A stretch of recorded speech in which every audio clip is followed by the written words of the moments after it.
Hello, I'm going to read you the story Mapping the United States, First Guide to Maps. And I hope that you make a map today of your front yard or backyard or of a park nearby that you love. Mapping the United States. What are maps? A map is a flat drawing of a part of the world. People who make maps are called cartographers. Maps are a good way to learn about the place where you live. They show the location of states and cities. They show natural features of the land.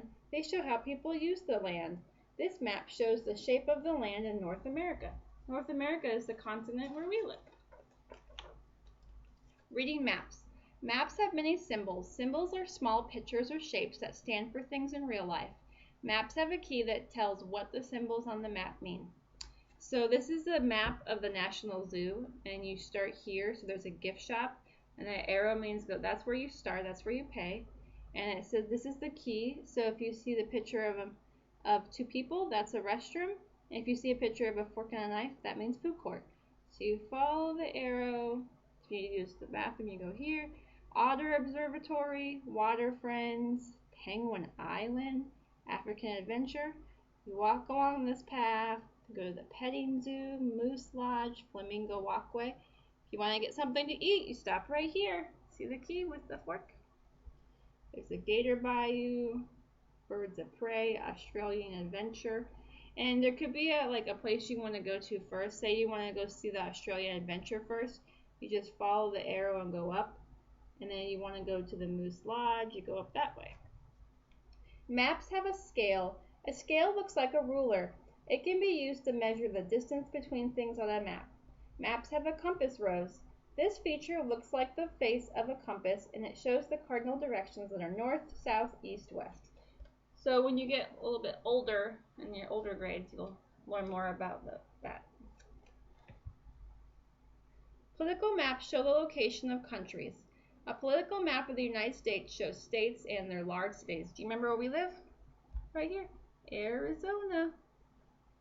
I live in Phoenix, but the Oakwood is in Peoria.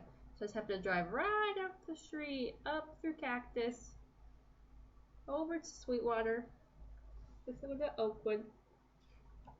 The states of Hawaii and Alaska are shown inside a box. This is because these states are not directly connected by land to the rest of the country.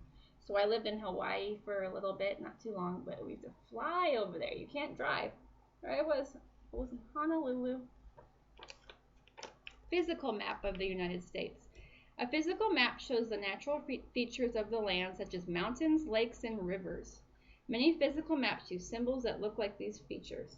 So over here, there is the Sonoran Desert. So it shows the desert, Colorado River.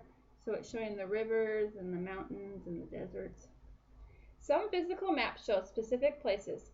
They show national parks, seashores, and lake shores. The map below shows Yellowstone National Park in the western United States. Environmental map. Habitat maps show where a type of animal lives. A habitat is the natural environment of an animal or a plant. The map below shows where grizzly bears live in the United States. So there's a grizzly bear up there near Canada. Some maps show where different plants grow well. Growing zone maps show the lowest temperature a plant place usually gets in a year. Farmers and gardeners can use these maps to decide what to plant. They can find out if what they want to plant can live through that low temperature. So right here in Arizona, there's us right there. Weather and climate maps. Weather maps tell what the temperature is going to be for the day. That's very important to know. You know, if it's going to be raining, you need an umbrella or a raincoat, or it's going to be hot and you don't want to wear a jacket. They also show where it will be sunny or cloudy and where it may storm. These maps have symbols. Some show where it will be getting colder or warmer. Others show where it will be rainy or sunny. You see these symbols? What does that mean? Sunny. Right here, the white part, cloudy. And up here it will be rainy. The climate is what the weather is usually like in an area. So right here it's showing Arizona. The pink means hot and dry all year. And also it means warm summers, cool or cold winters, and little rain. Road maps. I think we're going to be making a road map showing how to get to your house from the school. We'll do that this week. The United States has many systems of roads. Road maps show these different roads. They help people find the best way to reach a new place. Maybe with the road map you can show where a restaurant is at or a store that you like. Street maps show a smaller area than road maps. We'll make one of those too. They show neighborhood streets and places of interest such as parks and museums. Maybe you want to show people where a park is near your house. Sometimes street maps and road maps are placed together in a book called a road atlas. So right here they're showing, there's the aquarium. There's the museum. Air and water maps. People use special maps to travel by air. These maps are called charts. They help pilots know where they are and what path to take. They also show places to avoid, such as busy areas and tall mountains. People also use charts to travel by water. Water charts show where the water is deep and shallow. They show the location of large rocks that boats must travel around. Many water charts show safe paths that boats can use to travel.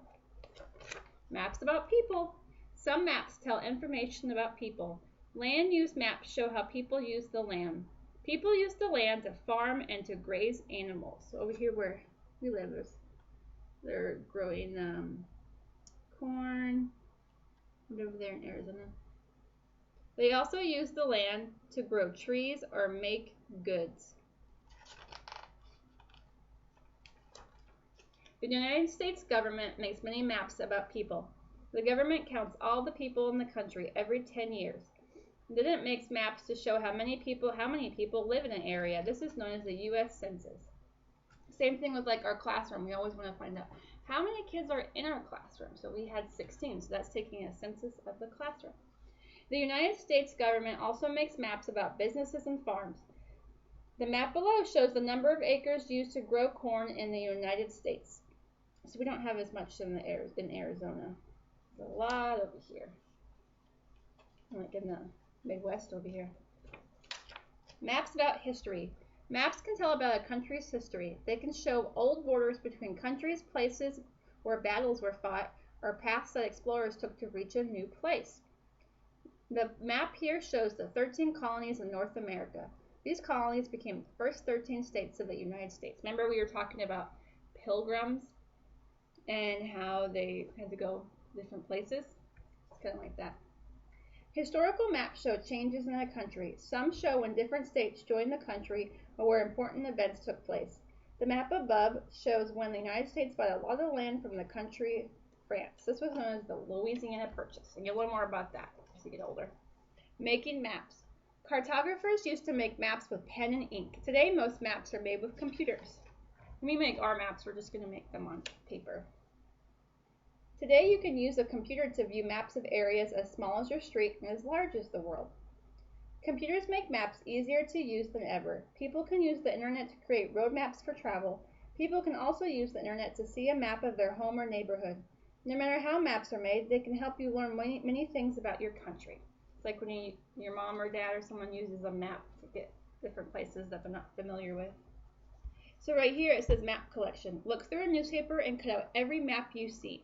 And look at the differences between the maps and talk to your parents or your siblings or grandparents about it. And right here, create a census map of your classroom. Ask all the kids in the class, do you have a pet or what's your favorite color? And then right here, we're going to do this week. You're going to make a map of the classroom and where all your friends sit. Let's see if you can remember where all your friends sit in the classroom and what your classroom looks like. Thank you for joining me for this story, and we're going to be making some more maps. Have a great day.